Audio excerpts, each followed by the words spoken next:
Olá, bom dia. Nós vamos iniciar a nossa aula de número 8. Pessoal, só lembrando, depois quando vocês estiverem assistindo aqui o vídeo, já que eu estou iniciando a aula sem ninguém, eu acabei de mandar mensagem para a Suli lembrar vocês, né? Eu havia já comentado desde as aulas passadas que o link é o mesmo para todas as nossas aulas daqui para frente. Na verdade, sempre foi o mesmo, mas eu não vou ficar mandando toda vez. Então, salvem esse link, já tem lá também na primeira aula, para que vocês possam entrar sem que eu precise ficar encaminhando toda semana o mesmo link para vocês no grupo, tá? Já que eu nem estou mais no grupo de WhatsApp de vocês. Então, vou iniciar a aula e depois que vocês entrarem, ou então assistam a gravação, tá? Bom, hoje a gente vai falar sobre o procedimento de inventário e partilha. Pessoal, como vocês bem sabem, né, a morte é o que põe fim à existência da pessoa natural, né? Então, é por meio dela que a pessoa física ali, né, o ser humano, ele tem a sua existência extinta, terminada, né? Começa com o nascimento, e termina com a morte. Então, a morte ela traz, além da consequência ali natural, que é o fim da existência da pessoa, ela também traz algumas consequências patrimoniais, que inclusive é aqui o que enquadra o inventário e a partilha, né? E a gente vai falar um pouco sobre isso. Hoje tem bastante assunto, tá? Meu esquema de aula aqui deu 9 páginas e eu vou pedir que vocês tenham essa compreensão de que a gente vai ter que correr um pouco. Hoje tem bastante coisa. Mas caso não dê tempo, a gente divide, põe na aula que vem o restante. Mas eu vou trabalhar até o que der hoje. Eu acho que vai dar tempo, sim. Então, dentre essas consequências civis, está a abertura da sucessão. A sucessão é esse procedimento aí de transferência dos bens que era do falecido para os seus herdeiros, legatários, enfim. E a morte, ela pode ser real ou presumida. Real é quando a gente tem ali um corpo que a pessoa realmente faleceu, né? Tem o atestado de óbito, tudo certinho. A presumida vai ocorrer em casos de, por exemplo, no processo de ausência, ou então quando a pessoa ela está participando de, enfim, de algum evento que é que torne bem provável, né? Quase que 100% de certeza que ela faleceu. Por exemplo, a pessoa estava naquele avião que caiu no meio do mar. Então, não foi encontrado o corpo, né? Não tem como ter ali uma prova material, só que houve o acidente, né? Enfim, foi de amplo conhecimento que realmente ninguém sobreviveu, então tem esse procedimento aqui de morte presumida, que vocês vão estudar, se já não estudaram, no direito civil, na parte já nas primeiras matérias de direito civil, vocês já estudam isso. Então, a morte ela pode ser real ou presumida. Tanto uma quanto a outra vai permitir aqui a abertura da sucessão e do processo de inventário.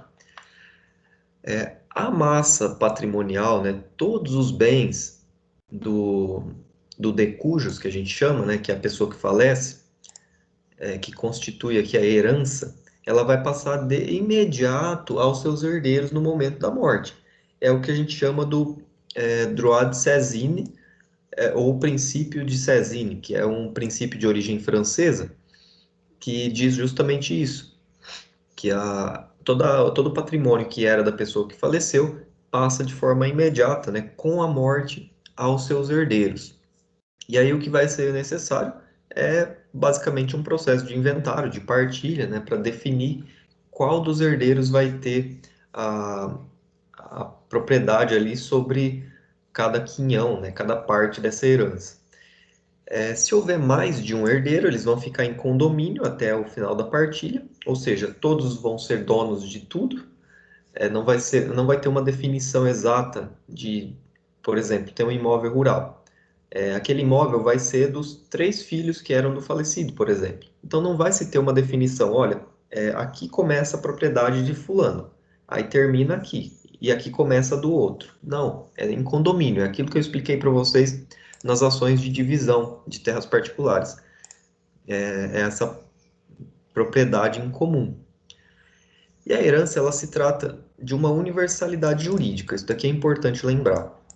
Ela compõe-se, tá? Tanto de direitos, obrigações, é, basicamente tudo, tá? Então não são só os bens que a pessoa possui, se é que possui, mas também são as obrigações, são as dívidas, tudo que a pessoa possui em vida faz parte aqui dessa universalidade que se denomina de espólio, tá? É importante vocês lembrarem aqui também. O inventário, portanto, ele é basicamente a enumeração e a descrição dos bens e obrigações que compõem a herança. Então, é basicamente a pessoa que entra com esse processo de inventário, ou todos os herdeiros que sejam, vão enumerar e descrever todos os bens. Isso é o que se chama de inventário. E a partilha, né, que a gente também vai falar, eu acho que eu até coloquei aqui em algum lugar, tá? Inventário versus partilha, né? O inventário é esse levantamento, esse amontoado de bens aí que você vai fazer o levantamento. A partilha já é a, uma outra fase, tá? De um inventário. Existem autores que dizem que, inclusive, são coisas totalmente distintas, mas aqui podem entender como se fosse uma. Então, ela vem depois do inventário e se trata da divisão, efetivamente, dos quinhões, dos bens, tá? Do falecido. Nesse inventário deve ser incluída a meação do cônjuge, inclusive. Por quê, né? Quando a pessoa falece e ela é casada, por vezes não se tem como fazer uma distinção entre exatamente o que era do falecido e o que era, né, o que sobrou do seu cônjuge, o que a gente chama de superstite, é o cônjuge sobrevivente.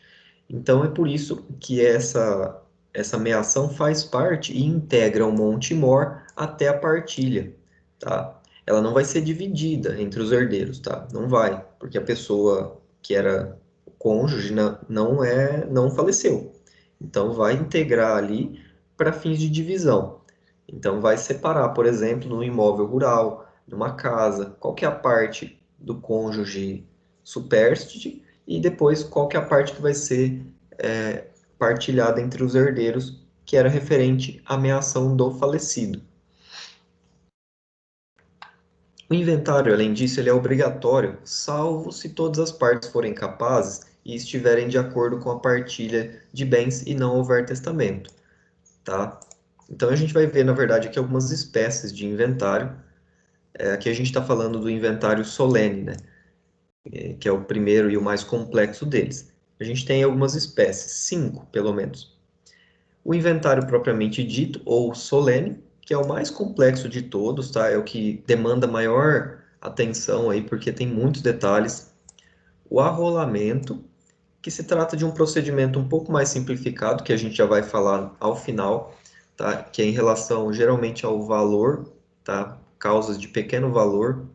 O arrolamento sumário, que é quando todas as partes também são capazes e estão de acordo. E o inventário extrajudicial, que é possível também que você faça esse inventário em um cartório. Qual que é o procedimento desse inventário extrajudicial? Apesar de não ser o nosso tema aqui, eu vou mencionar brevemente, né? Todas as partes também têm que ser capazes e estarem de acordo com a partilha, e a partir daí você tem que constituir um advogado, e esse advogado vai fazer todos os procedimentos, vai fazer o levantamento de todos os bens que a pessoa possuía, nomear um inventariante, né, indicar um inventariante, levanta todas as dívidas, bens, obrigações do falecido, vai fazer o pagamento dos impostos, tá? E propor ali um plano de partilha, né? Então vai dizer, olha, tantos por cento desse imóvel, desse bem, fica com o herdeiro tal, tantos por cento vai ficar com o outro herdeiro. E, enfim, vai fazer toda a divisão ali, né, uma proposta de divisão, e depois ela vai para a Fazenda Pública Estadual, tá, o estado de onde forem situados os bens, para ver se há concordância, né, com o valor atribuído aos bens, com os impostos e tudo mais.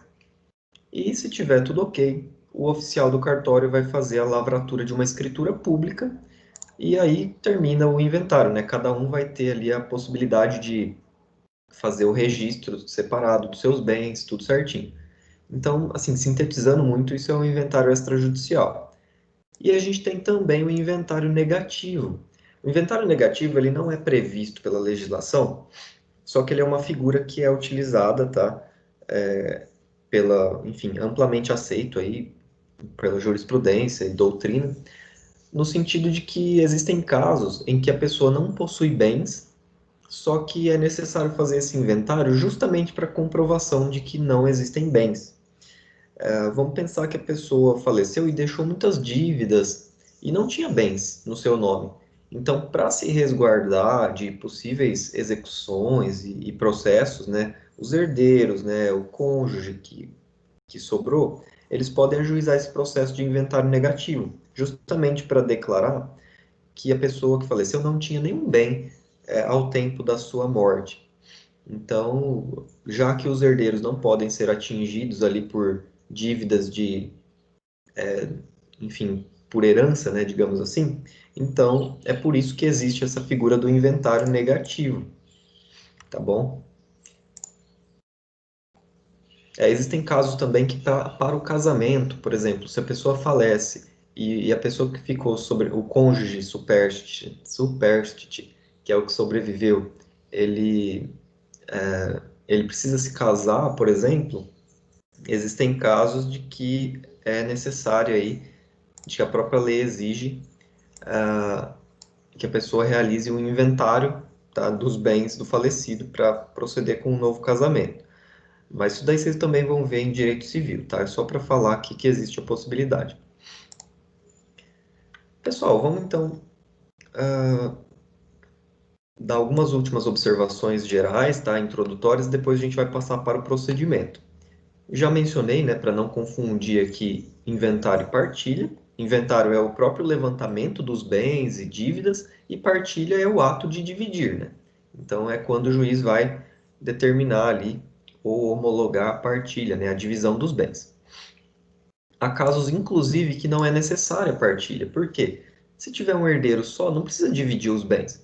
A única coisa que vai ser feita ali a adjudicação, né? A entrega desses bens do falecido ao herdeiro único. Inclusive, né, é o que vocês precisam lembrar também. Quando ocorre partilha, ao final é expedido um formal de partilha, que é o documento que a pessoa vai levar no cartório, né, que foi emitido pelo fórum, vai levar no cartório para poder registrar os seus bens no seu nome. Se for um herdeiro único, é uma carta de adjudicação, que é como se fosse de transferência total, né, de entrega dos bens. A mesma coisa, vai pegar essa carta no fórum e vai levar lá no cartório para registrar os bens no seu nome. É um documento que é necessário. Os herdeiros, tá, as pessoas que herdam os bens da herança, receberão o seu quinhão, a sua parte, por direito próprio, ou seja, elas mesmas no processo, ou por representação. Por exemplo, podem ocorrer situações de que o falecido tinha filhos que já eram falecidos, que já tinham morrido antes dele. Então, os netos, né, se houver, eles podem representar aquele filho para receber a sua parte. Então, eles, por exemplo, se eu tinha 3 filhos, um deles faleceu. Então, vamos colocar 2 filhos, né? Mais fácil a conta. Tinha 2 filhos, um deles faleceu e esse filho que faleceu tinha outros 2 filhos. A herança, então, seria dividida 50% para cada filho. Então, o que sobreviveu, tudo bem, é por direito próprio. Ele vai no inventário, entra e pede o seu direito de herança. Em relação ao que faleceu, ele tem que ser por representação, que são os filhos dele. Então, são dois filhos. Esses dois vão meio que suprir o lugar daquele que faleceu antes do pai, né? Então, eles vão fazer jus ali, os dois, né, ambos, a 50 a parte, né, que era cabível ao pai deles, que já tinha falecido, que seria 50% da herança também. Então, cada um deles vai ficar com 25% desses 50%, tá? Então, é por representação. Também vocês vão estudar melhor em direito civil. Aqui, só para lembrar, a gente está estudando o procedimento, né, o processo. Não vou ficar retomando todas as questões de direito material, porque senão a gente não acaba hoje mesmo. Então, se mesmo depois da partilha surgirem outros bens, que é possível, né, será feita nos mesmos autos de inventário a chamada sobrepartilha, que é uma partilha posterior ao próprio trânsito em julgado, inclusive, do primeiro processo. Então, a pessoa tinha, sei lá, um processo para receber um crédito, e aí isso veio 10 anos depois de feita a partilha do inventário inicial. É possível, né, fazer a sobrepartilha. Então, entra com uma petição lá no mesmo processo, menciona o crédito, tudo mais, e aí vai partilhar normalmente. Vamos falar então um pouco sobre o procedimento.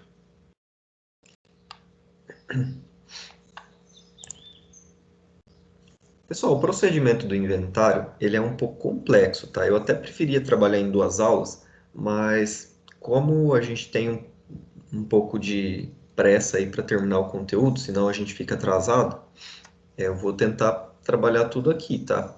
Então é importante que depois vocês façam a leitura dos menos, né? Pelo menos a leitura dos artigos do CPC, tá? E se possível uma doutrina também, seria interessante. Dentre essas três espécies do inventário judicial, né?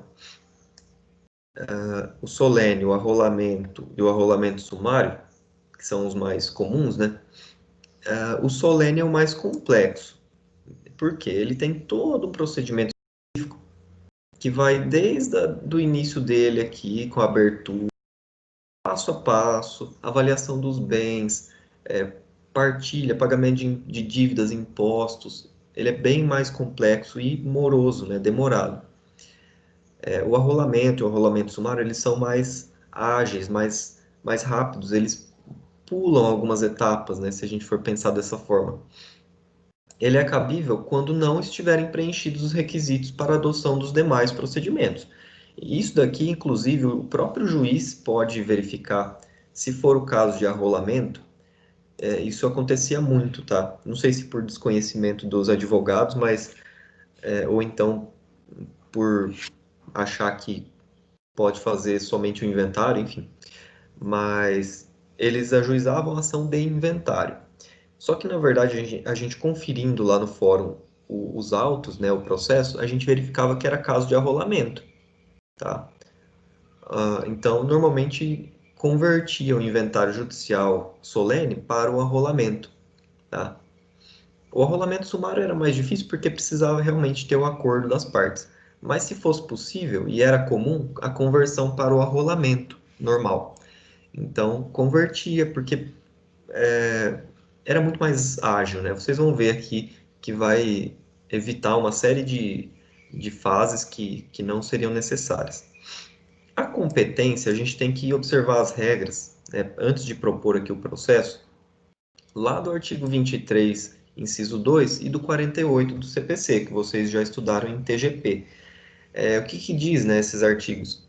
Primeiro aqui, de que quando a pessoa falecer, mesmo que seja no exterior, mas tiver bens no Brasil, vai ter que ser feito o inventário aqui também. E o 48 vai tratar do foro competente, né? Então, geralmente é o do domicílio do autor da herança, que é a pessoa que faleceu, ou se não tiver domicílio certo, é o foro dos bens, tá? Dos bens imóveis primeiro, se não tiver, é de qualquer dos bens, e por aí vai. Então, depois retomem também. Além disso, o foro do inventário, né, onde corre o inventário, onde for ajuizada e aberto o inventário, ele também atrai as ações propostas contra o espólio. Então, tudo que for, tudo não, né? Mas o que for de competência relativa e que tiver relação aqui, que repercute sobre o inventário e a partilha, e for contra o espólio, né? Tem que ser proposto junto ao foro, tá? E aqui não é a mesma vara, necessariamente. Tem que ser ao foro do inventário. Então, tem que ser no local onde foi aberto o processo, tá? Tem divergência sobre isso? Tem também. Alguns afirmam que é na mesma vara, mas não necessariamente, tá? Eu acho que, pelo que eu pude ver, a maioria da doutrina considera aqui que é o foro. Então, se for em Dourados, pode ser em qualquer das varas em Dourados. Se for em, sei lá, Maracaju, qualquer das varas em Maracaju. Por quê? Entende-se que é mais fácil, né, dirimir as questões de competência relativa quando estiver ali na localidade onde o espólio tem o processo de inventário. E as de competência absoluta, por exemplo, ações que dizem respeito a direitos reais, imóveis, que têm que ser propostas no foro do imóvel, não tem como, né, fazer essa modificação de competência. Então, competência absoluta não muda mesmo, só de competência relativa.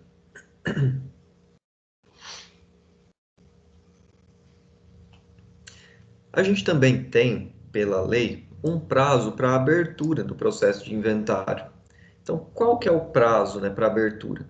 Primeira coisa aqui que vocês têm que lembrar, a legislação vai trazer o prazo de 2 meses a contar do óbito, tá? Então, podendo ser dilatado se houver justo motivo.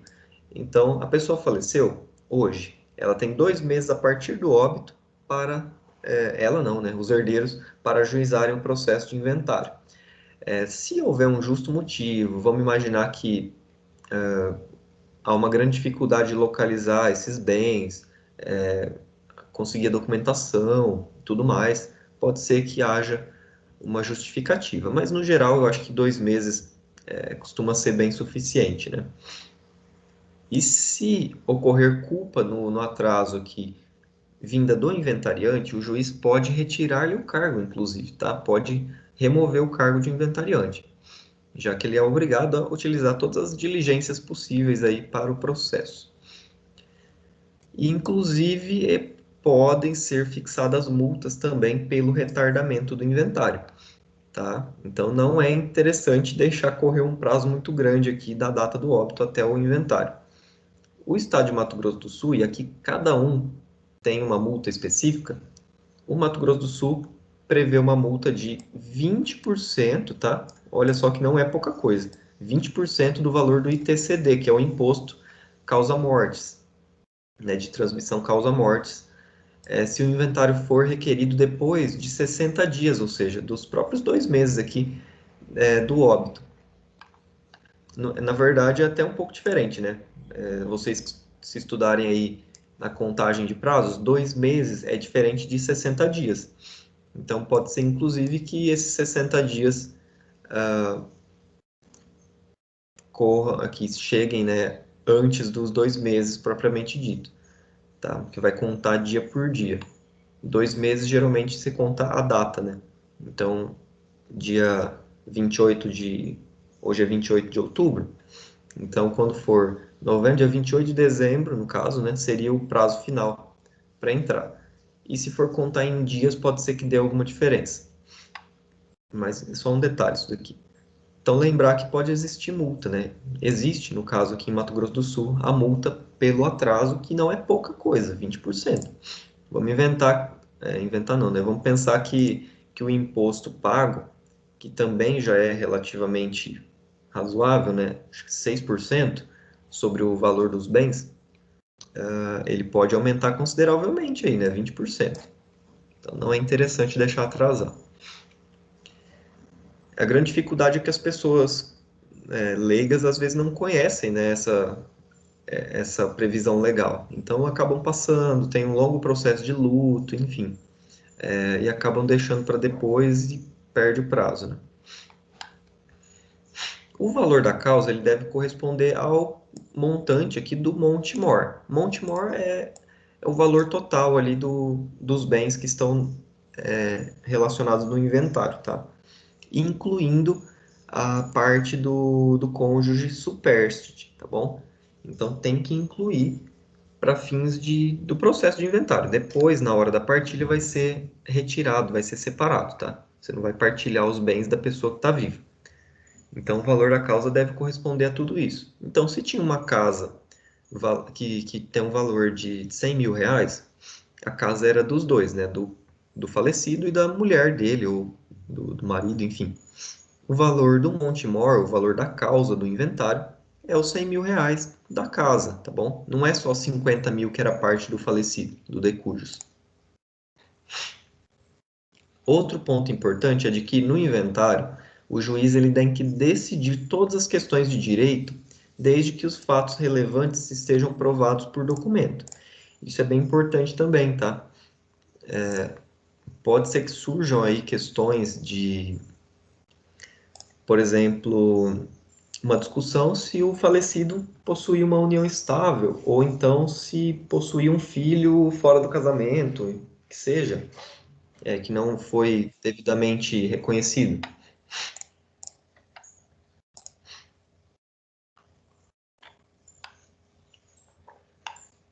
Oi, bom dia, Valdeir. A gente já começou aqui, tá?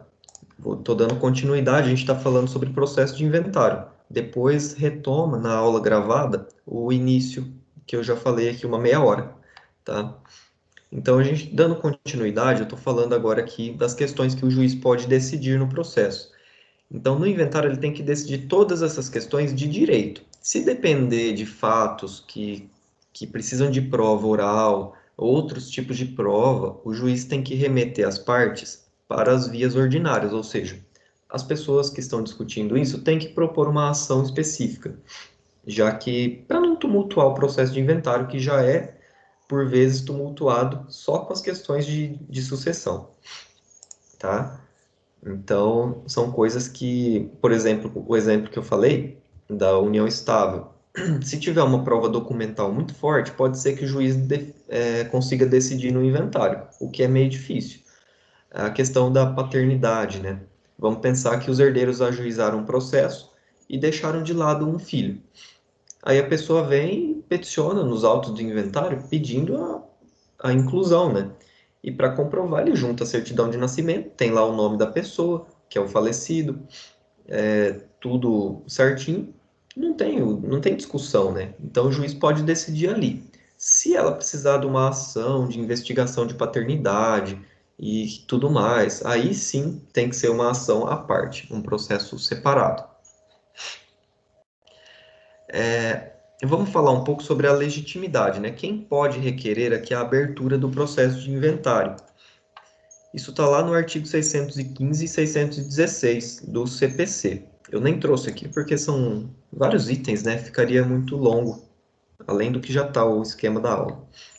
Então, o 615 diz: o requerimento de inventário e partilha incumbe a quem estiver na posse e na administração do espólio, no prazo estabelecido pelo artigo 611, né? Que são os 2 meses. Tá. E o 616. Tem, contudo, a legitimidade concorrente, ou seja, ao mesmo tempo ali, o cônjuge ou companheiro supérstite, ou seja, aquele que sobreviveu, o herdeiro, o legatário, o testamenteiro, o cessionário do herdeiro ou legatário, o credor do herdeiro ou do legatário ou do autor da herança. Então, pode ser que as pessoas estão retardando, eu acho que deram um exemplo no noturno.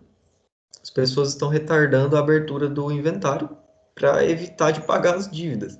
Então, o próprio credor, passado ali o prazo, ele pode requerer a abertura, tá? O MP, se houver interesse de incapazes, e a própria Fazenda Pública também, se ela tiver interesse, óbvio, de receber os impostos, ou o administrador judicial da falência do herdeiro, do legatário, do autor da herança ou do cônjuge. Vocês vão ver melhor também isso daqui em direito civil, mas saibam que existem todas essas figuras aqui de legitimados para requerer o inventário judicial.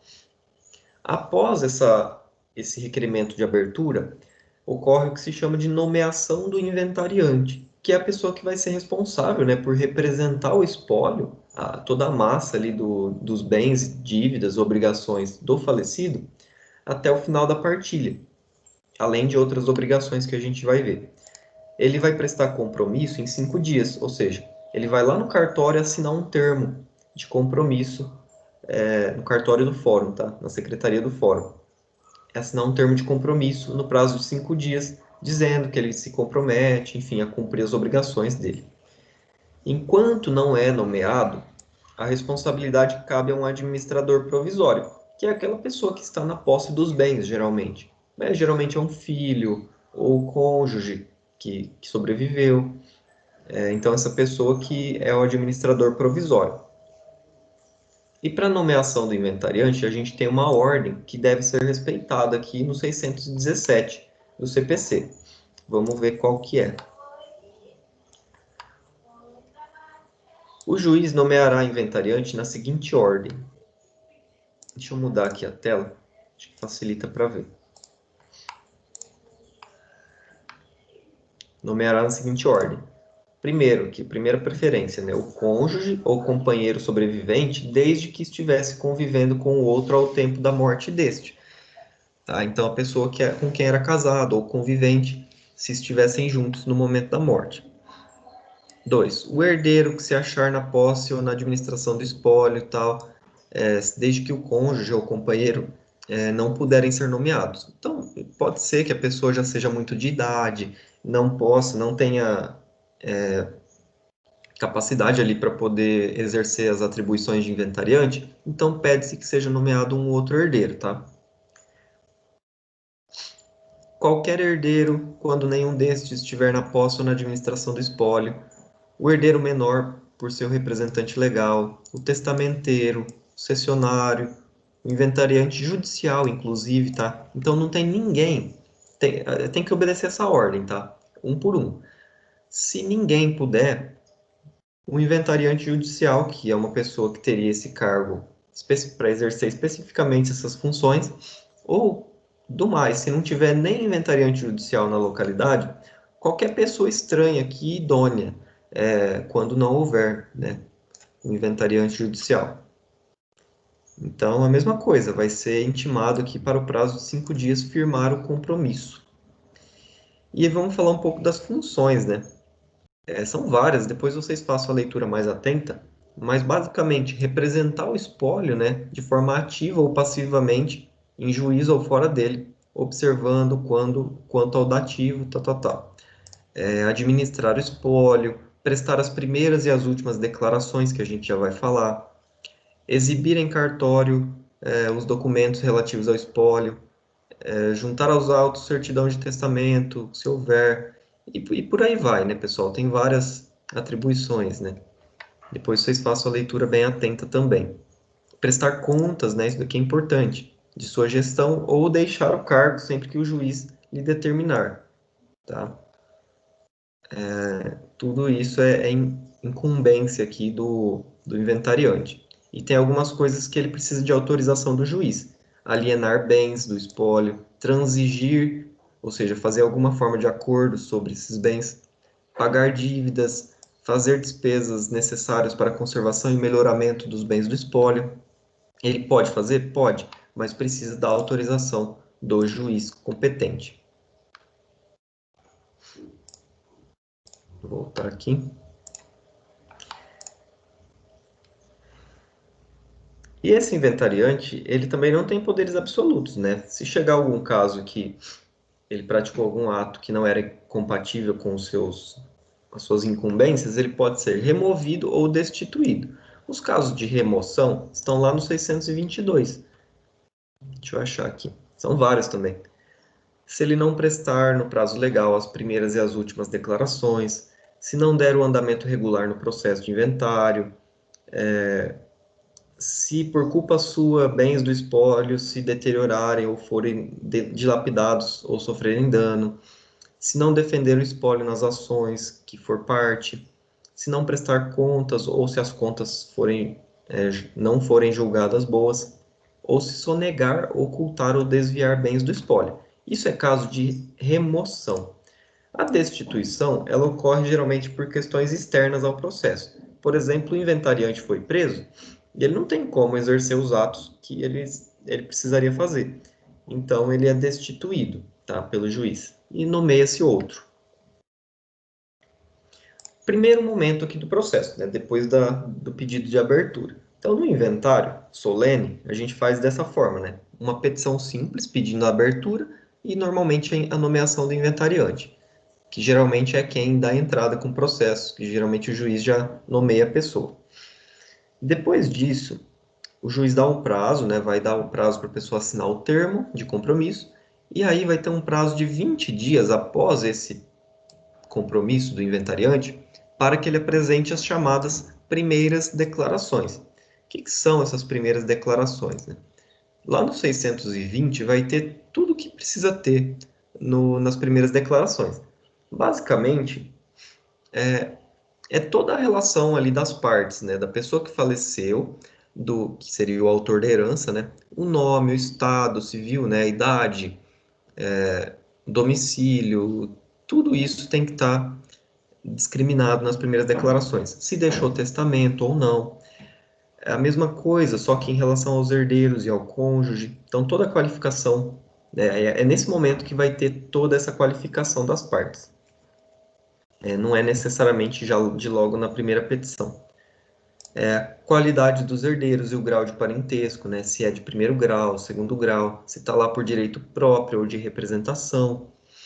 Então, a relação completa e individualizada dos bens do espólio, das dívidas, se houver.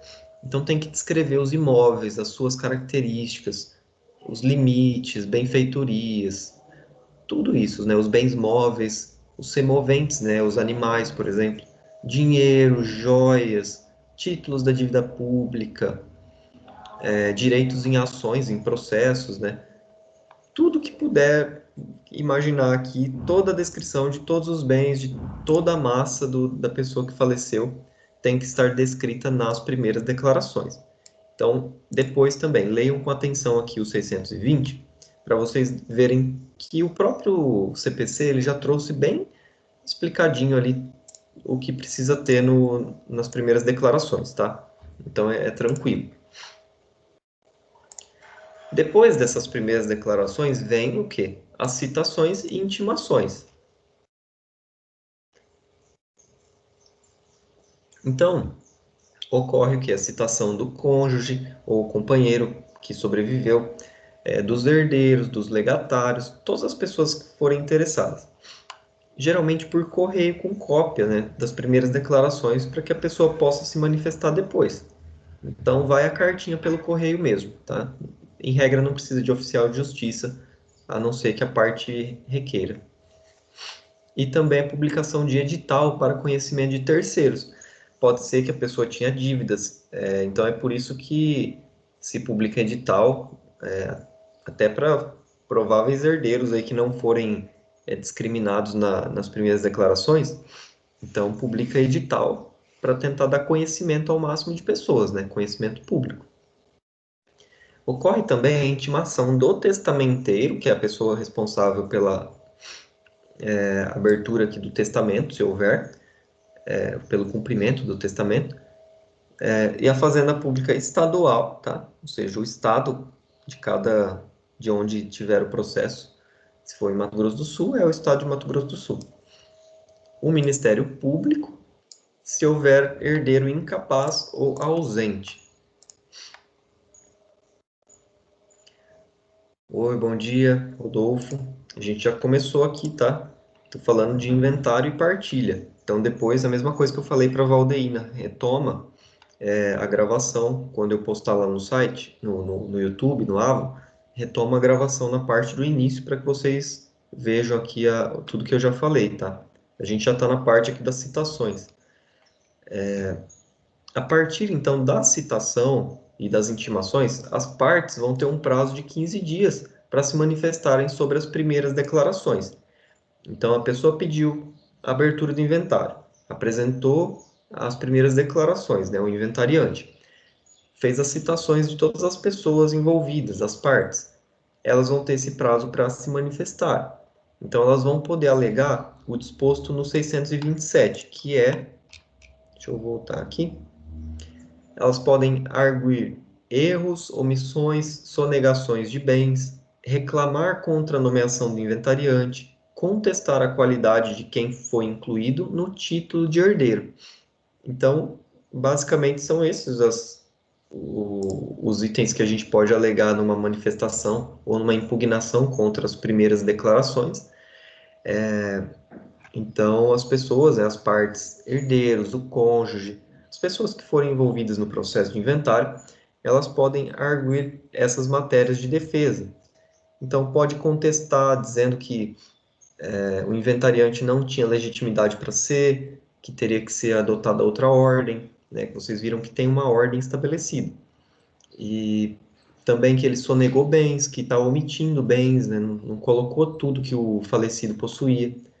Então aí o juiz vai decidir sobre isso, né? Se for acolhida a reclamação referida no inciso primeiro, né, que é omissões e sonegação de bens, o juiz vai mandar retificar as primeiras declarações, tá? Vai mandar que a parte faça a retificação. Se a procedência for do inciso 2, vai implicar a nomeação de outro inventariante. Então o juiz reconhece que geralmente que não era não estava na ordem estabelecida pelo CPC aquele inventariante, teria que ser nomeado um outro, tá? Verificando que a disputa sobre a qualidade de herdeiro demanda prova que não for documental, né? O juiz, isso eu já comentei agora há pouco, vai remeter as partes às vias ordinárias, né? Então, ele vai sobrestar, né? Ele vai suspender a entrega do quinhão ao herdeiro impugnado até o julgamento da ação.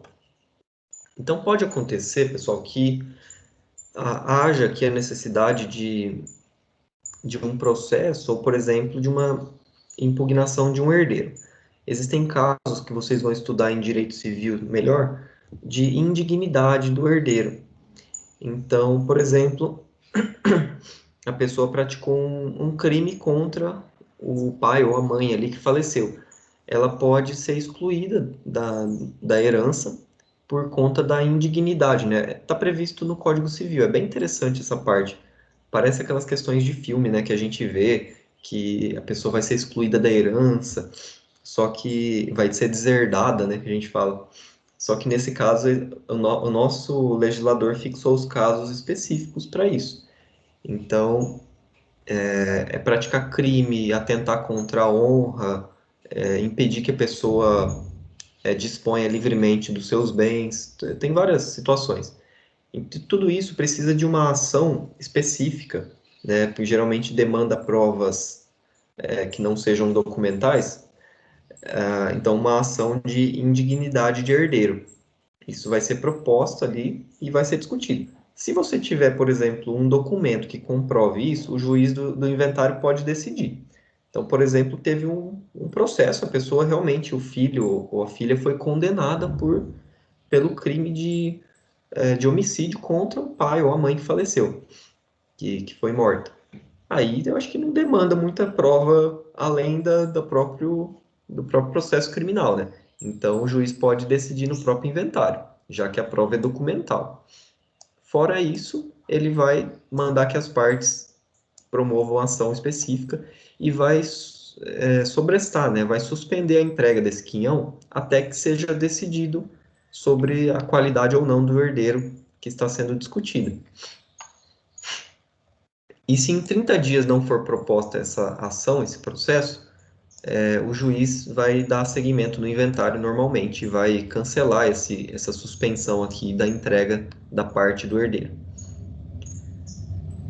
Outra coisa, né, a pessoa que se julgar preterida, ou seja, deixada de lado, né, que foi omitida aqui nas primeiras declarações, ela pode demandar sua admissão desde que antes da partilha. Por quê? Se houver a partilha, aí já tem que entrar com uma ação de anulação da partilha, se for o caso. Tá? Já é outra questão. Mas se até o momento da partilha a pessoa tomar conhecimento e ver que realmente ela foi excluída do processo, ela pode peticionar e pedir a sua inclusão.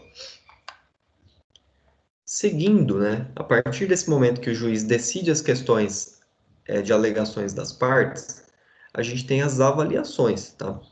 As avaliações elas são feitas geralmente por um perito ou avaliador judicial.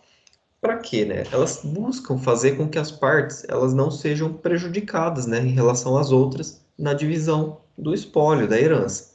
Elas buscam fazer com que sejam corretamente partilhados os bens, de acordo com o seu valor, tá? Vai permitir também o cálculo dos impostos, que são feitos com base no valor dos bens do falecido, tá bom? Então, por isso que é importante aqui. Há um prazo de 15 dias para as manifestações das partes, depois da avaliação. Então, vejam, né, como que é algo demorado, né, o processo de inventário solene, né, o rito mais complexo. Tudo tem prazo para manifestação, tem várias etapas, tudo isso. Então, após essa manifestação, o juiz pode ou não acolher aqui a impugnação sobre a avaliação. Se ele acolher, ele vai mandar que o perito corrija o laudo. Então, as partes podem alegar que houve algum erro, que foi feito de forma equivocada. Aí o juiz vai decidir, né? A avaliação ela pode ser dispensada em algumas hipóteses previstas já em lei. Quando todas as partes forem capazes e a Fazenda Pública foi intimada, mas concordou com o valor que as partes atribuíram aos bens. Então, já nas primeiras declarações, você coloca o valor estimado do bem. E todas as partes são capazes, a Fazenda Pública não foi contra aquela avaliação e pode ser dispensada aqui essa fase, né? Outra hipótese de dispensa é quando for desnecessário avaliar os bens cujo próprio valor já tenha sido declarado pela própria Fazenda Pública, tá? Sem que tenha havido impugnação. Então, pode ser que por algum documento do próprio Estado, né, Fazenda Pública, para Rodolfo que chegou depois, quando eu menciono Fazenda Pública, é o Estado, de onde constam aí os bens do falecido. Então, se a própria Fazenda Pública apresentou algum documento com o valor, geralmente não vai se avaliar. A não ser que os herdeiros peçam, né? Se eles impugnarem esse valor, aí pode ser feita a avaliação. Ou então, uma outra possibilidade é de que for instituído sobre todos os bens um condomínio entre os diversos herdeiros com igualdade de quinhões, né? O que significa? Todos possuem a sua parte, né, a sua cota parte em todos os bens. Então, são 3 filhos e cada um possui uma porcentagem sobre os diversos bens do decujus. Então, vamos supor que ele tinha 3 fazendas. Aí, na, na primeira fazenda, tem ali a porcentagem de cada herdeiro nessa fazenda. Na outra, a mesma coisa. Então, deixa eu aceitar alguém que está entrando. Então, não haveria necessidade, tá? Desde que a Fazenda Pública também não tenha impugnado. Então, sempre que houver uma impugnação ao valor dos bens, vai ter que ser necessário fazer a avaliação. Se não houver e as partes forem capazes, ou então se enquadrar nessas possibilidades que eu falei, não é necessário fazer a avaliação, tá? Por exemplo, nesse caso, se todos tiverem aqui um condomínio sobre todos os bens, né? Todo mundo junto em todos os bens, não tem por que avaliar, porque cada um vai pegar já uma porcentagem daquele bem. Então, se ele valer mais ou menos, vai implicar ali um reflexo no quinhão de todo mundo, não é só de um herdeiro. É diferente, por exemplo, de que por exemplo, se eu fosse ficar com um imóvel específico, a outra pessoa fosse ficar com outro imóvel separado específico. Aí sim tem que ser avaliado porque pode ser que o meu imóvel valha mais ou o da outra pessoa valha mais do que o meu. E aí tem que ser avaliado. Após a avaliação, são feitas aqui o que se chama de últimas declarações e também o pagamento dos impostos, né, ou cálculo dos impostos. As últimas declarações, vejam aí que a gente tem as primeiras, né, que colacionam, descrevem, indicam todos os bens, todas as partes, os herdeiros do decujus, as dívidas, se for o caso, e as últimas declarações, que basicamente é um momento em que o inventariante ele pode emendar essas primeiras declarações, aditar, complementar. Ele pode indicar novos bens que surgiram, pode indicar novas dívidas ou o que for necessário, tá? Para divisão, depois das avaliações. E então isso já é mais para o final do processo de inventário, dessa fase do inventário. As partes, novamente, têm o prazo de 15 dias para manifestação. Se tiver tudo certo, ocorre aqui o cálculo dos impostos, né, com base no valor que foi avaliado ou que foi atribuído aos bens. Isso é importante porque vai ter que ser recolhido, né, para a Fazenda Pública Estadual, já que o imposto é competência dela, nesse caso, que é o ITCMD, ou aqui no Mato Grosso do Sul, salvo engano, é ITCD que se chama a sigla. Mas, em síntese, é o Imposto de Transmissão Causa Mortes ou Doação, que aqui no nosso estado é de 6% sobre o valor dos bens, tá? Então, se for 100 mil reais o valor dos bens, do espólio, 6% sobre esse valor, tá? 6 mil reais. Então, é um valor considerável. E aqui é importante para quem for advogar, nesses casos de inventário, de sucessão, sempre verificar as causas de isenção dos impostos, tá? No Mato Grosso do Sul, por exemplo, se eu me lembro bem, tem as causas no Código Tributário Estadual, tá tudo discriminado lá, mas se for o único imóvel de... Como que é a terminologia que eles usam? Deixa eu ver se estou com ele aberto aqui, eu já até leio para vocês. Não estou, mas qualquer coisa depois eu posso falar. Mas em síntese é mais ou menos assim. Se for a pessoa tiver de propriedade um único bem imóvel, algum dos herdeiros residir nesse imóvel e ele for de baixo valor, assim, sabe, não for algo de luxo ou de grande monta, pode haver isenção do imposto, tá? De transmissão. E para isso tem que haver a avaliação, o oficial de justiça vai lá, vai fazer a constatação de como que é o imóvel. Geralmente ocorre, a pessoa tinha uma casa, mora o cônjuge sobrevivente nesse imóvel, né? Não tinha mais nada, é uma casa simples, de baixo valor. Aí ocorre a isenção, né? Porque se tivesse que pagar imposto sobre isso, prejudicaria. Às vezes a pessoa teria que vender a própria casa para poder pagar. Então é por isso que os estados prevêem hipóteses de isenção. Tem outras, tá? Não é só essa. Só estou alertando vocês para verificarem sempre que tiverem um processo desse tipo. A alíquota, né, ou seja, essa porcentagem aqui que eu falei, ela tem que ser a que estava vigente na data da abertura da sucessão. A abertura da sucessão, ela é considerada a data do óbito, tá? Quando a pessoa falece. Então, pode ser que a pessoa faleceu, não sei, há 10 anos atrás, o processo de inventário, como ele é muito demorado, ele foi chegar nessa fase e a legislação estadual tinha mudado, subiu, por exemplo, a alíquota ou abaixou, tá? Independente se subiu ou abaixou, o que vai ser válido é o momento da abertura da sucessão. Então, se naquele momento era 6%, é válido aquilo. Se hoje é 10%, não interessa, vai ser aplicado a lei da época, tá? Porque é imposto. Vocês vão estudar isso em tributário. Pode ocorrer também a incidência do ITBI, que é o Imposto sobre Transmissão de Bens Imóveis. Tá? Como, né? Já que houve a causa mortes. Acontece muitas vezes de que, por dificuldade na divisão ou alguma outra questão, alguma cota dos herdeiros, de algum dos herdeiros, ou do cônjuge, do meeiro, né, que a gente chama, que é o que tem a meação dos imóveis, dos bens, pode ser que essas partes foram um pouco maior do que as das outras pessoas.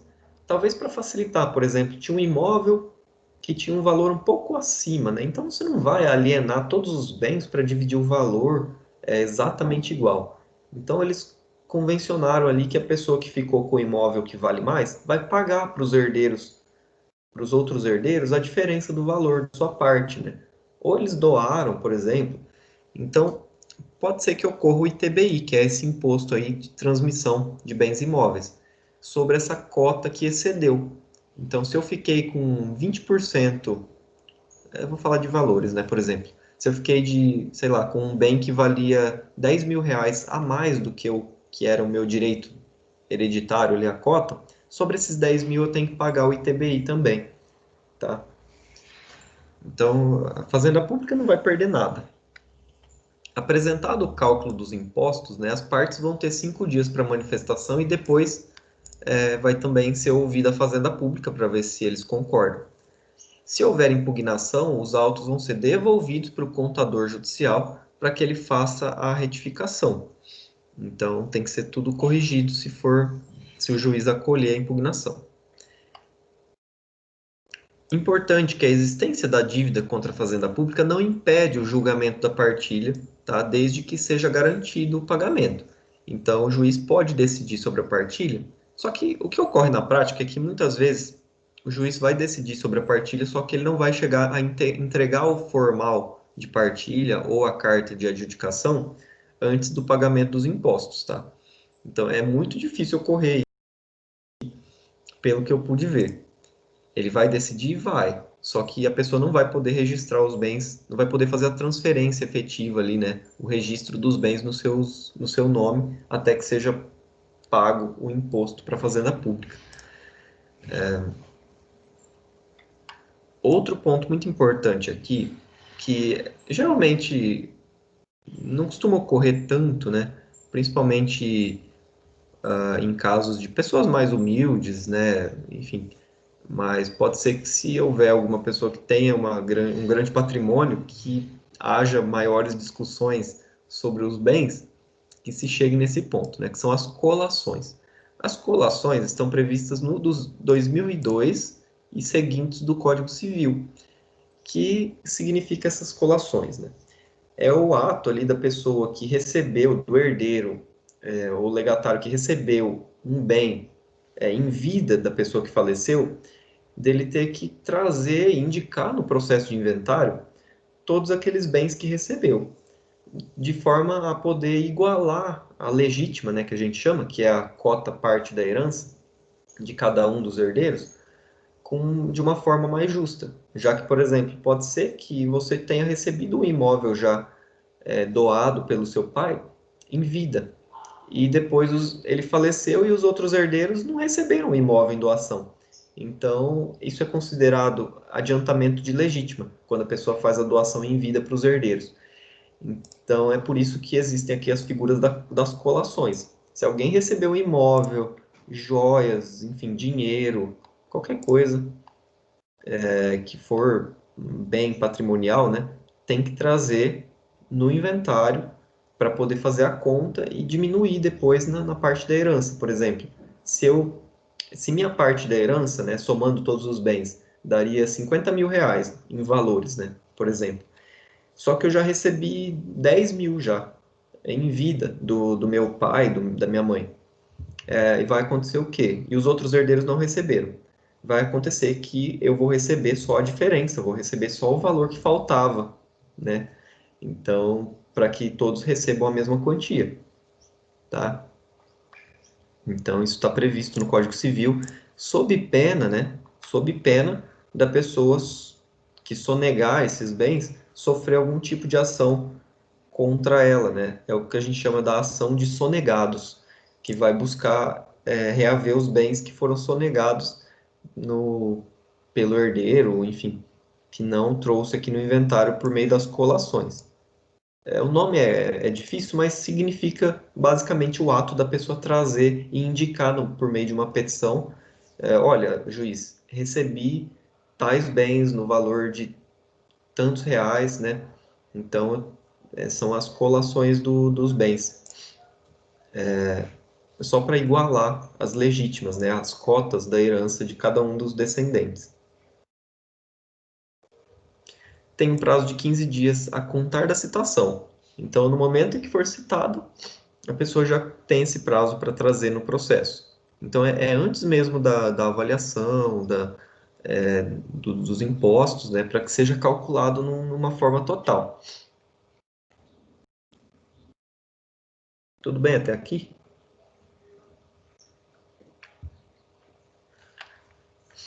Tudo bem. Bom dia, professor. Bom dia a Oi? todos. Oi, Rodolfo? Oi, bom dia. Tudo bem, professor. Tá tudo tranquilo. Não, Bom beleza. dia a todos também. Vamos continuar. Pessoal, seguindo aqui, tá? Depois dessa parte, na verdade, eu até poderia colocar essa parte da colação aqui mais para cima. Mas, em síntese, depois do pagamento dos impostos, do cálculo dos impostos, né, que a gente falou, ocorre o pagamento das dívidas. Então, vai ter um momento em que, se houver dívidas, vai ter que ser feito o pagamento, se já não foi feito, né? Isso pode ocorrer mediante requerimento no próprio inventário, que é facultado aos credores. Então, se eu tenho uma dívida para receber de uma pessoa que faleceu, que tem um processo de inventário aberto, posso requerer no próprio processo que seja feito o pagamento, tá? Eu não vou me qualificar como herdeiro, tá? Isso é diferente. Eu vou só requerer o pagamento da dívida. E aí vai ser feito o pagamento da dívida. Entendam dessa forma, né? Vai ter que ser abatido tudo que tiver de pagar, imposto, valores de dívidas, para depois fazer a partilha do que sobrar, né? Já que os herdeiros não respondem pelas dívidas que excedam, né, o total da herança. Então, eu não tenho como herdar a dívida, tá? Eu pago se eu quiser depois, já que a dívida era do falecido. Então, os bens que vão responder, né? O montante ali do espólio vai responder até o valor que der, né? Então, os credores podem requerer no próprio inventário. Se depender de provas que não sejam documentais e nada, pode ser distribuída uma ação de cobrança no mesmo juízo ali no mesmo foro, aliás, na mesma comarca do inventário, para que seja decidido e pode ser reservado ali um valor para fazer o pagamento enquanto não for decidida aqui a questão da cobrança da ação.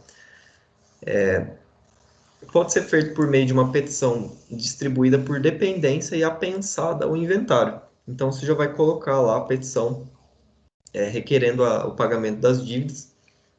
Olha, juiz, tem um processo de inventário, você já menciona, né? Distribuição por dependência ao processo número tal. Aí o distribuidor, quando pegar a sua petição, vai juntar, né? Vai mandar direto para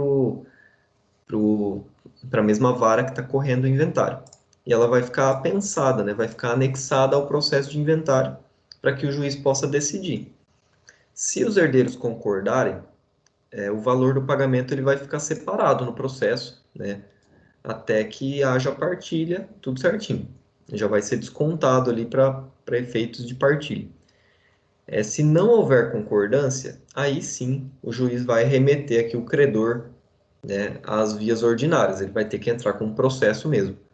Isso daqui até é uma petição, tá? Agora, se não houver concordância dos descendentes, dos herdeiros, e não tiver prova documental que comprove de forma suficiente, aí ele tem que mesmo entrar com uma ação, e aí o espólio vai responder nessa ação como polo passivo, tudo mais, tá? Somente vai ser iniciada a partilha depois que forem pagas as dívidas do espólio. Então, separa esse valor, chegou o momento da partilha, faz o pagamento e, a partir de então, pode ser partilhado entre os herdeiros o que sobrar do espólio. O patrimônio, já mencionei, né? O patrimônio dos herdeiros não responde pelo excesso. Então, se passou o valor do espólio, né, de todos os bens do decújio, do falecido, não atinge os patrimônios, né, dos herdeiros. Pessoal, vou dar uma pausinha aqui só para pegar uma água, tá? Se vocês quiserem respirar um pouco também. E 2 minutinhos já volto, tá? E a gente continua. A aula de hoje é bem longa mesmo. Então é por isso que eu vou dar essa pausa rapidinho aqui. Nem vou desligar, tá? Peço que vocês fiquem aí também. E aí a gente já retorna falando da partilha, que é essa outra fase aqui do inventário. Só um minuto, então.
Bom, vamos lá.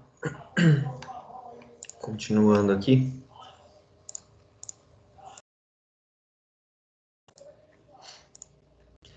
Pessoal, vamos dar sequência, então, falando da partilha, tá?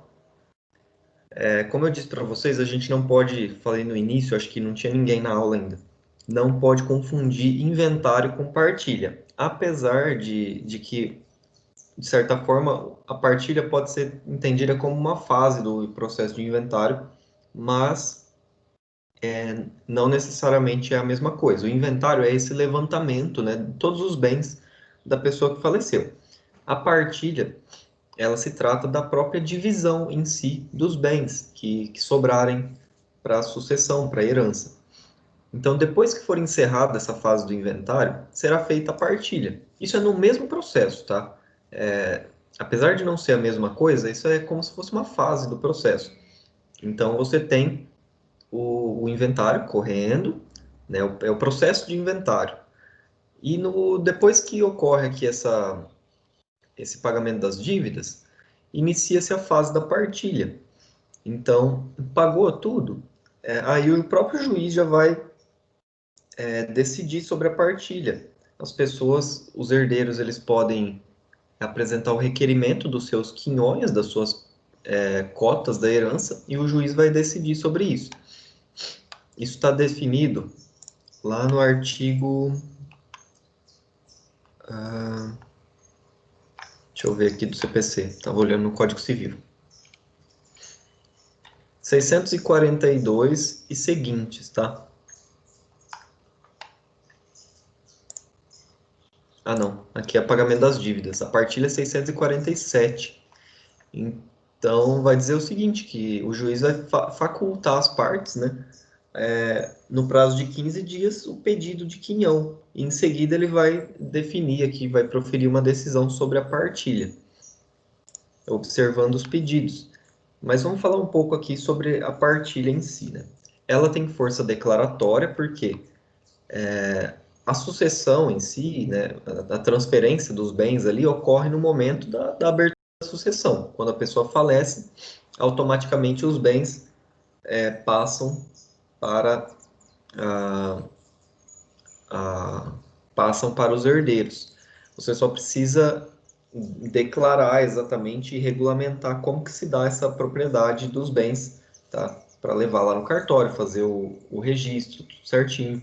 Se forem bens móveis, para efetivamente você poder exercer todos os direitos ali sobre aquele bem, mas é uma força declaratória que a partilha tem. De fato, você já tem ali a posse, a propriedade dos bens. Espécies. Quais formas de partilha que existem? Basicamente duas: a amigável e a judicial. Dentro dessa forma amigável, né, ela ocorre, né, primeiro, quando todos os herdeiros são maiores, capazes e estão de acordo com a partilha, com a forma que está sendo decidida. E ela pode ocorrer de duas formas: inter vivos, quando é feita ainda em vida pela pessoa, exclusivamente pelo proprietário dos bens. Você não pode partilhar ou dividir bens que não são seus, tá? Tem que ser o dono dos bens que vai poder fazer a partilha. Então, é alguém, por exemplo, que quer adiantar essas legítimas, então vai fazer uma doação de todos os seus bens, ou de parte deles, para os filhos, os herdeiros, os legatários, enfim. Vai fazer a doação, né? Vai fazer essa transferência dos bens. Isso é feito aqui por escritura pública ou por testamento, tá bom? Então, isso é uma forma de partilha amigável inter vivos. E existe também a partilha pós-mortem, que ocorre aqui quando os herdeiros, né, depois que a pessoa dona dos bens falece, quando os herdeiros entram em acordo no inventário. E ela também pode ser formalizada por escritura pública, tá? Que é lá no cartório de títulos, de imóveis, termo nos autos. Então, quando as partes vão lá e assinam um documento no próprio processo, ou escrito particular homologado pelo juiz. Então, elas podem firmar ali Geralmente, o advogado faz o acordo definindo todos os liames ali da partilha, e as pessoas todas assinam, né, concordando com aquela forma. Então, aqui ela depois vai ser homologada pelo juiz. Isso é uma forma de partilha amigável pós-morte. E a gente tem a partilha judicial, que é aquela que segue esses procedimentos do 647 seguintes, que a gente vai falar agora. Então, terminada essa fase do inventário, prossegue-se com a partilha, né?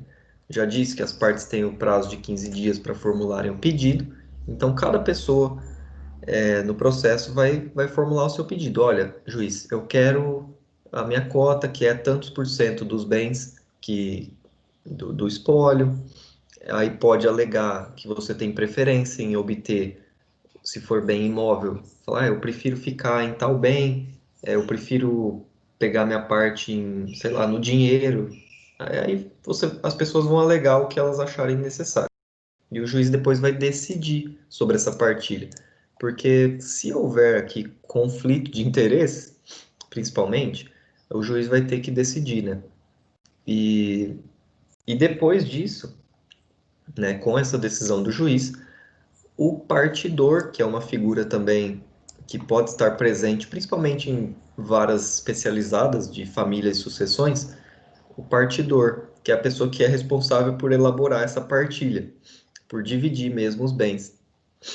Então, ele faz o esboço. Então, ele vai dizer o que vai ficar com cada pessoa. Está lá no artigo 651, essa previsão. E ocorre que, muitas vezes, os bens eles são difíceis ou, inclusive, impossível de divisão entre os herdeiros. Então, cada um vai ficar com uma parte ideal de cada bem. Como que isso ocorre? Vamos supor que só tinha uma casa, ou tinham imóveis de divisão difícil. É nesse exemplo de uma casa, né? Só tinha uma casa. Não tem como dividir a casa. Olha, você fica com um quarto, eu fico com a sala, o outro com o banheiro. Não tem como. Então, é um imóvel indivisível, normalmente. Então, cada um das pessoas, cada um dos herdeiros, vai ficar com uma parte ideal desse bem. Então, eu fico com, se forem dois herdeiros, 50%. Cada um. Se forem mais, aí vai depender da quantidade. Mas cada um vai ter sua parte ideal nesse bem que está sendo partilhado, tá? E aí depois, se eles quiserem, podem ajuizar uma ação pedindo a divisão judicial, né? Que a gente viu já nos procedimentos especiais. Aí, se quiserem dividir esse bem, vai ter que vender e repartir o dinheiro, né? Tem que fazer a divisão aritmética mesmo ali do valor. As partes vão ter 15 dias para manifestação desse esboço da partilha, tá?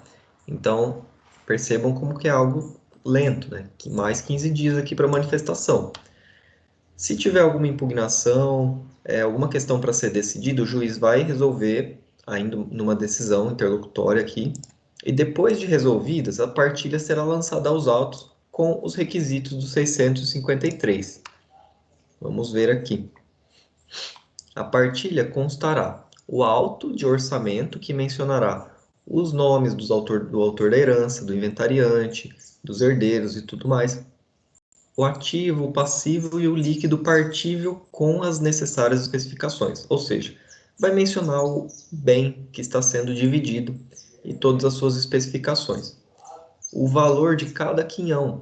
Então, o herdeiro fulano de tal, é, ao herdeiro fulano de tal, cabe a proporção de 50% do imóvel situado na rua tal, na cidade tal, no valor de tantos reais.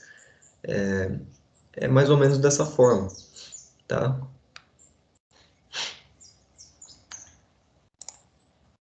Então, feito aqui essa partilha, né, tem esse auto com todos esses requisitos. E aí, depois que forem pagos os impostos e comprovada efetivamente a inexistência de dívida contra a Fazenda Pública, o juiz pode proferir a sentença, tá? Definindo aqui a partilha.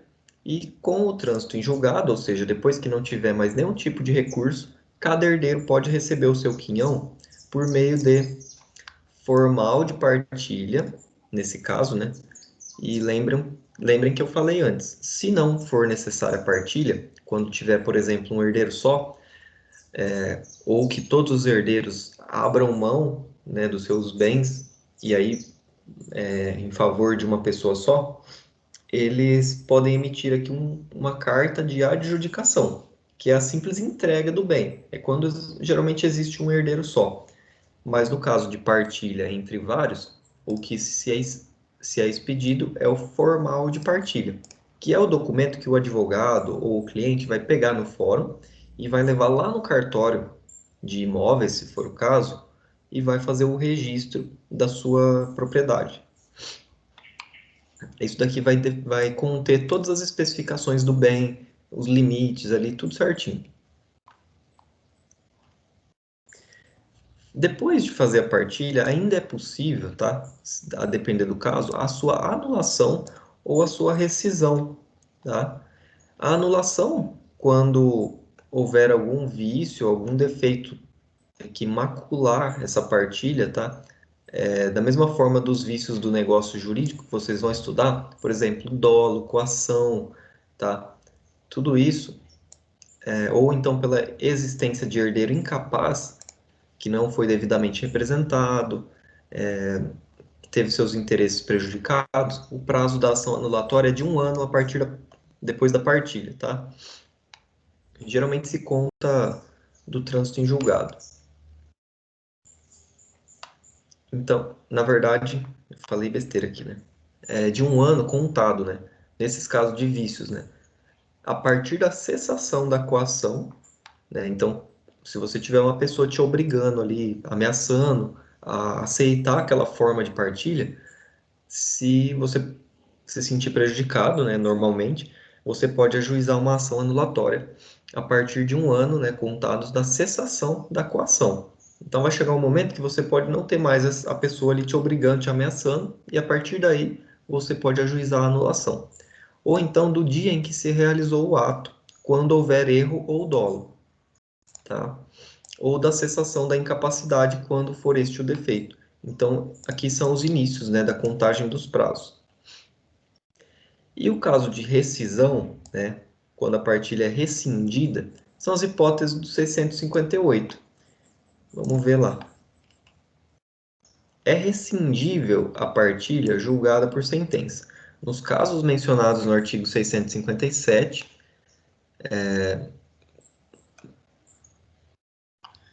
deixa eu ver aqui, que diz o seguinte: a partilha amigável lavrada em instrumento público, reduzida a termo nos autos de inventário ou constante de escrito particular homologado pelo juiz, pode ser anulada por dolo, coação, erro essencial ou intervenção de incapaz.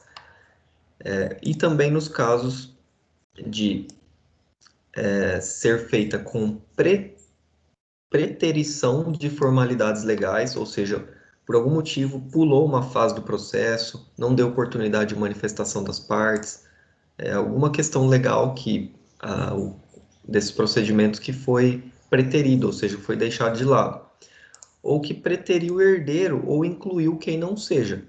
Então, se você deixou um herdeiro de fora do inventário, se você colocou alguém que não era herdeiro nesse inventário, a partilha pode ser rescindida por meio da ação rescisória, que ela tem um prazo maior aqui de 2 anos, né, a contar, e aqui sim, do trânsito em julgado.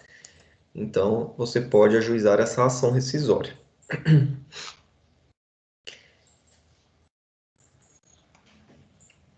Tá, e aqui tem uma observação importante também, na partilha judicial, que não tiver litígio entre herdeiros, poderá ser feita a anulação também, tá?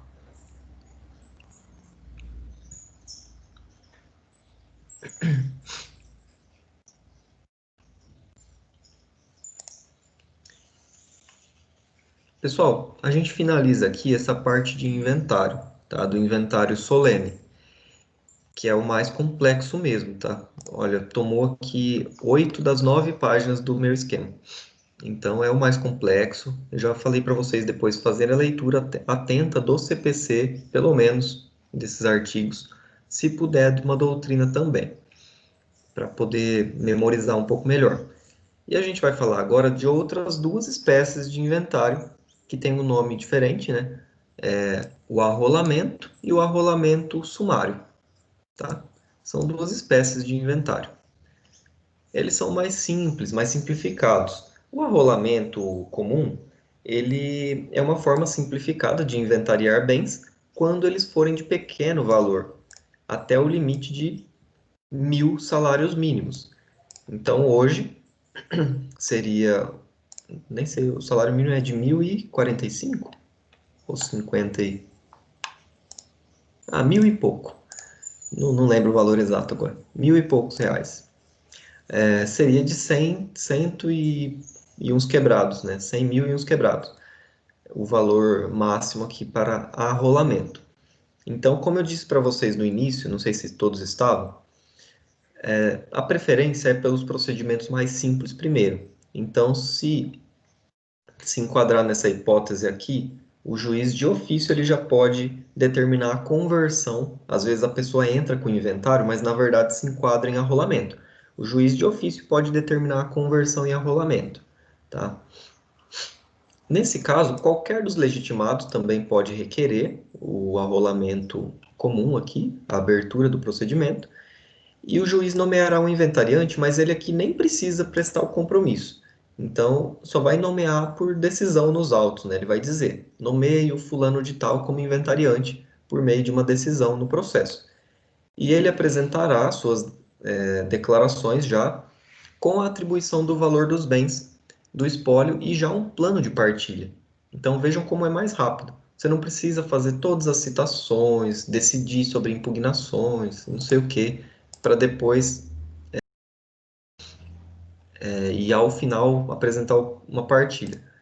No arrolamento já vem logo de cara nas declarações iniciais. A pessoa já pode apresentar logo o plano de partilha, atribuição de valor dos bens. Tá? E aí sim, é claro, vai abrir espaço para as partes, né, manifestarem, para o MP, se for o caso, para a fazenda pública e tudo mais.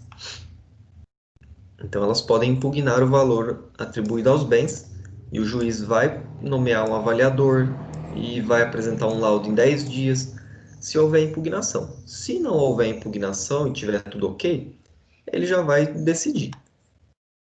Ainda, se houver necessidade de colheita de prova oral, então, por exemplo, vai decidir se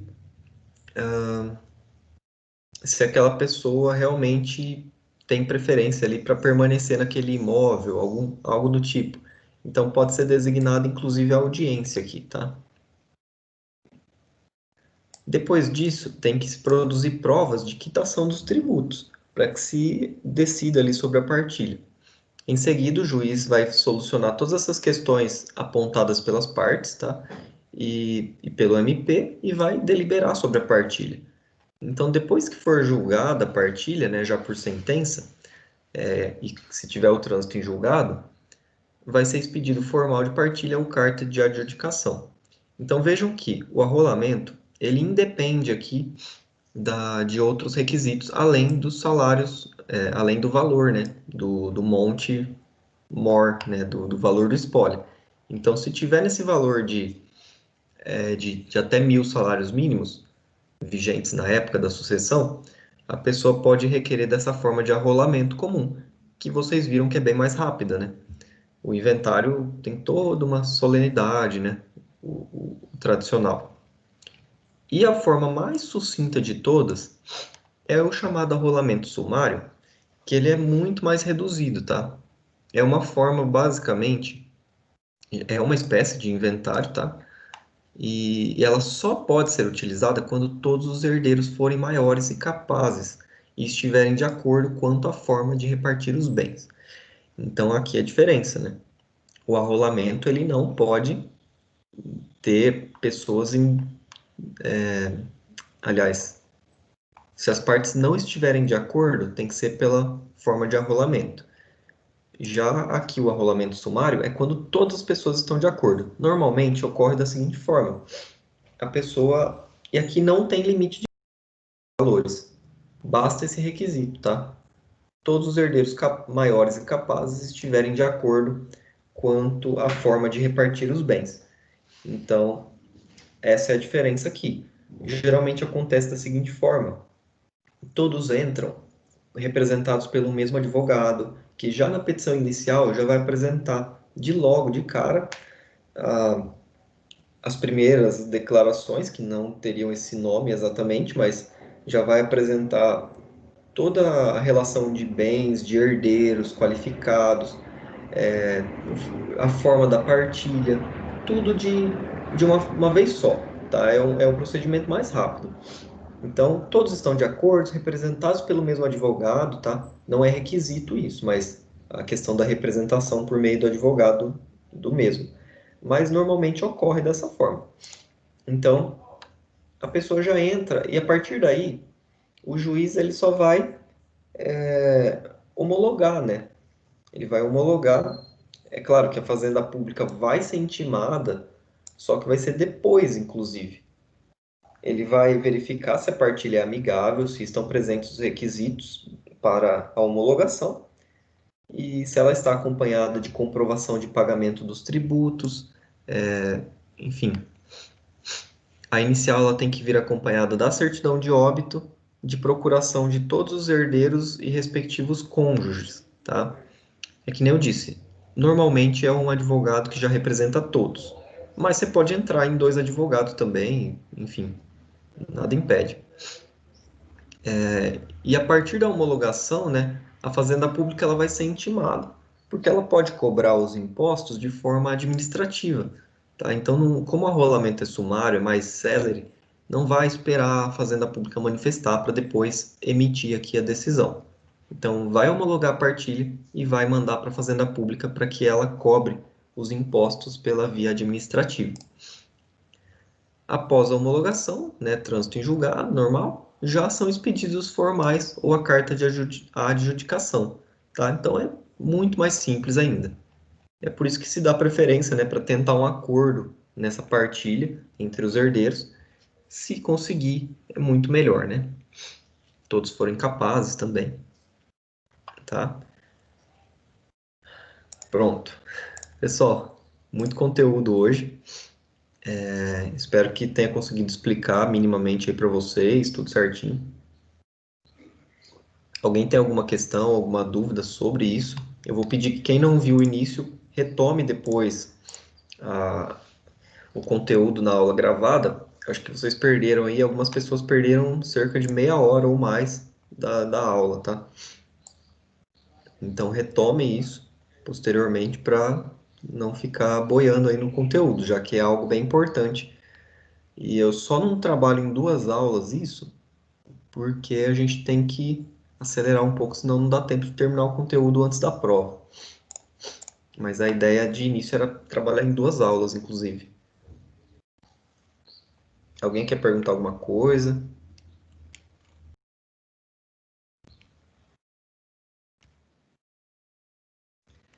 Ah, só lembrando vocês, né? Vocês não estavam aqui no início, mas acho que eu preciso reforçar a questão da importância de vocês fazerem aí o desafio nota máxima, o avaliar e os estudos dirigidos, que estão aí com prazo para hoje, né? Para vocês mandarem os prints para a gente. Então, quem já tinha feito essa semana, pode mandar o print do avaliar, principalmente, né? Manda o print de que quando vocês entram no sistema não aparece mais o aviso.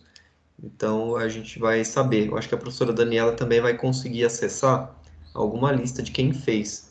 Mas do desafio nota máxima e do estudo dirigido, a gente pede o print das mensagens lá de que foram feitos, tá? E aí a gente vai atribuir as notas. Para vocês ainda vai sobrar. Ah, não, não vai sobrar não. Foram só 600 pontos, eu acho. Não, é um pouco mais. Acho que 600 pontos que eu atribuí. Não lembro agora, mas eu acho que atribuí a totalidade dos pontos já de atividades de sala de aula. Então, vocês não vão ter mais lista de exercício, tá?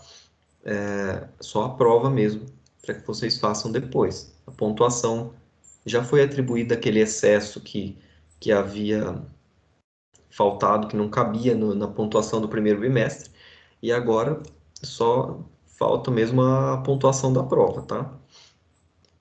Eu acho que o Rodolfo ainda não está aparecendo para mim na minha lista. Então, eu imagino que você não deva estar conseguindo acessar a minha disciplina ainda.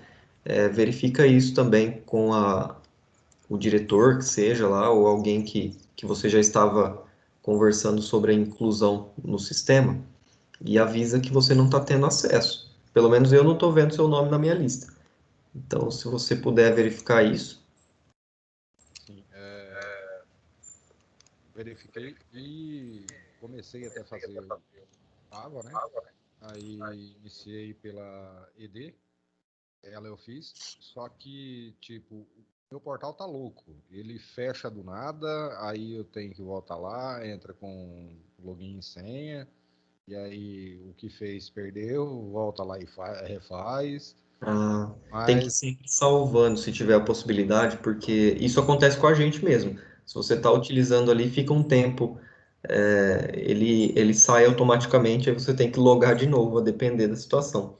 não, mas é na atividade, tá respondendo uma, aí vai pra segunda. E aí ele sai do nada. Tchau. Boa Ah, viagem e se vira. E aí volta lá e ele tá como na primeira. Não não volta feito. como uma segunda, Sei, sei.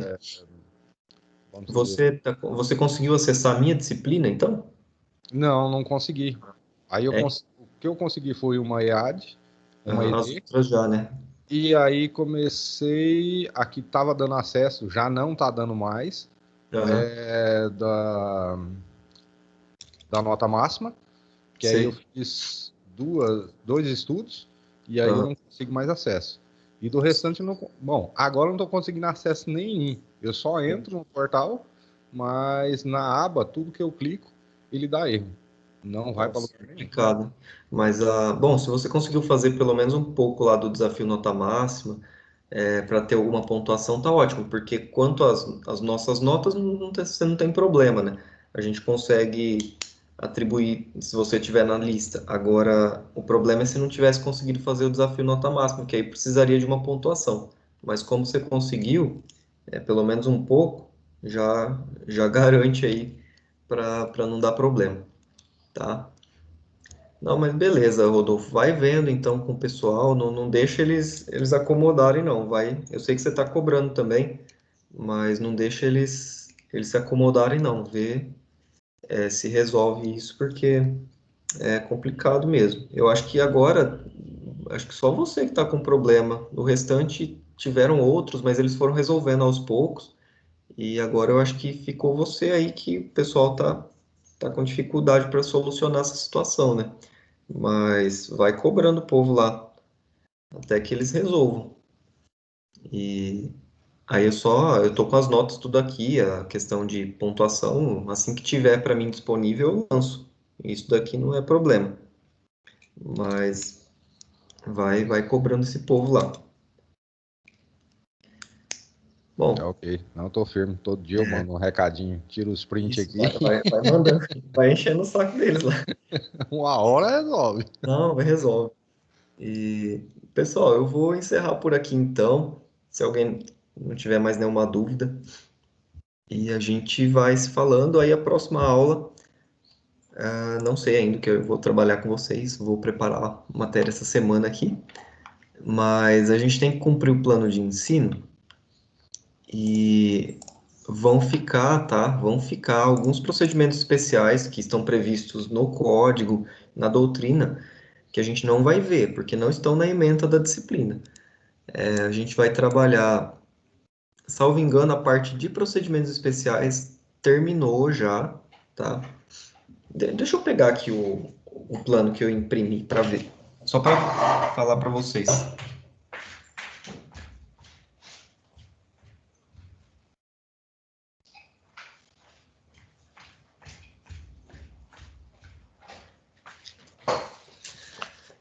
Ó, tô olhando aqui, salvo engano, a parte de procedimentos especiais já foi finalizada aqui. Ah, não, ainda tem mais um, ações de despejo. Provavelmente vai ser esse o assunto que a gente vai falar na próxima aula. Eu vou sentar com calma e ver, mas ações de despejo. Ação discriminatória de terras também. Tem que ver se isso já não enquadra na outra matéria que a gente viu. E aí o que fica faltando? Protestos, notificações, interpelações, a teoria dos juizados especiais, que a gente também tem que ver, que está no nosso conteúdo aqui. Questões de ações coletivas e tutelas inibitórias, também é um outro assunto. E execução de títulos extrajudiciais, tá? E execução contra a fazenda pública. Tem ainda um bom tanto de coisa para a gente falar. Mas, ó, se quiserem ver alguma coisa para a aula que vem, muito provavelmente vai ser ação de despejo e esses protestos, notificações e interpelações, tá? Então vai ser isso. Para a aula que vem a gente vai finalizar essa parte de procedimentos especiais e a gente entra nesses assuntos que eu até comentei, não sei se já com vocês eu falei, mas não tem tanta relação com a nossa matéria especificamente falando, né? Execução contra a fazenda pública, execução de títulos extrajudiciais, por isso que eu deixei por último aqui, tá? Eu tenho que dar aula porque está no plano de ensino, né? Então, a gente tem que ver, mas vocês devem estudar isso também em outra matéria. Vai ter uma matéria de processo civil, a parte de execuções. Muito provável que vocês vão estudar isso nessa disciplina também. Então a gente vai trabalhar porque não tem como deixar, mas vocês devem ver isso de novo, tá? Pessoal, eu vou encerrando por aqui então, tá? Obrigado pela presença aí de vocês. Eu vou baixar aqui a lista de presença, antes que eu esqueça. Eu baixei. Não se esqueçam, tá, das próximas aulas. Eu não vou ficar mandando mais o link. Então, sempre salvem lá o link, que é o mesmo para todas as aulas. Tem no AVA também, na primeira aula. E é isso, tá? Então, uma boa semana a todos. E a gente se vê até semana que vem, tá?